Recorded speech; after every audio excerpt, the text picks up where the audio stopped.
was a poor excuse for creativity, a backlash at my violated liberty. Stand close to me and you'll feel the panic. This is dedicated to unnecessary damage.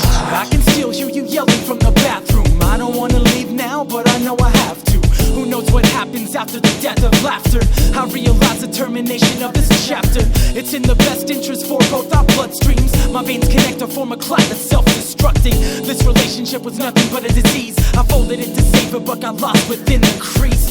Now I open it, can't recognize the pictures. Blurred out faces and the bodies are disfigured. My memory doesn't serve me so well. The misery is merely just a mask I can't unveil. There's a history that both of us are tied to, underneath the arguments and faces that we lied to.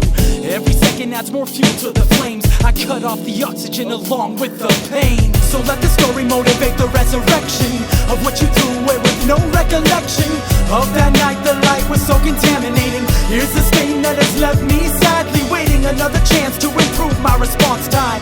Something here keeps coming back to haunt my non-existence in the path you have chosen. My heartbeat stops and my lips remain frozen.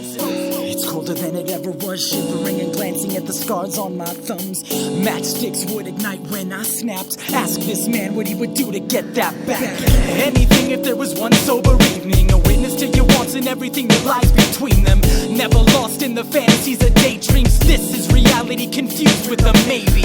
I don't think this should be placed on the shelf. A reevaluation of acceptance and of self. I boarded up every door inside my house, forwarding the messages to unknown accounts. I'm just a puppet, strung up to crucifixes, who will miss this abusiveness of wishes. Not the person that I thought I was, traveling through time on a search for love. So let the story motivate the resurrection of what you threw away with no recollection of that night. The light was so contaminating. Here's the stain that has left me sadly waiting another chance to improve my response time. Something here keeps coming back to haunt my non-existence in the path you have chosen. My heartbeat stops and my lips remain frozen. At the discretion of the listener's health, this is a letter that I wrote to myself, not to include any persons from my past. And present interactions are never going to last. I only travel to escape that sense of home. I only write cause it's the only thing I know.